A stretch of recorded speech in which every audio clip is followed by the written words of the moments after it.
राम राम मंडळी.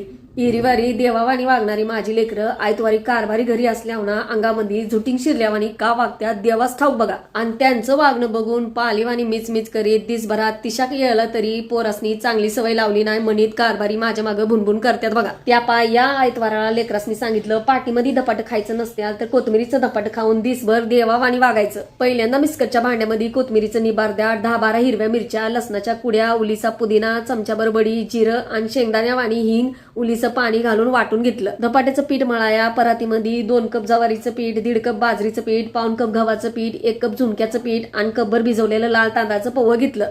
मग त्यामध्ये चवीपुरतं मीठ, हळद, उलीचा वावा हातानं चरडून घालून वाटलेलं वाटण आणि बारीक चिरलेली कोथिंबीर घालून उलीचं पाणी वतून पीठ भाकरीवाणी मळून घेतलं. 15-20 मिनिटं पीठ भिजल्यावर त्यामध्ये बारीक चिरलेला कांदा घालून पुण्यांदा मळून घेतलं पीठ. मग पळपाटावर वला रुमाल हातरून उलीच्या पाण्याचा हात लावून पिठाचा भाकरीवाणी गोळा घेऊन त्याला दोन्ही बाजूनं तीळ लावून पाण्याचा हात लावीत धपाटं थापून घेतलं. धपाट्यासनी बोटानं 4-5 बारकेली भोकं पाडून इडिओमध्ये दावलं या तसं गरम तव्यावर थापून वरनं पाणी लावून रुमाल काढून घेतला. मग उलतानानं दोन्ही कडेला उलीचं तेल लावून धपाटं खरपूस भाजून घेतलं. हिरव्या मुगाची उसळ आणि दह्यावर 4-5 धपाटी खाऊन दुपारच्याला कारभारी आणि लेकरांनी 2-3 तास ताणून दिली बघा. मातूर सांच्याला हायच पुण्यादा येर माझ्या मागल्या. तुम्ही मातूर दाबा ठेंग्याचं बटन.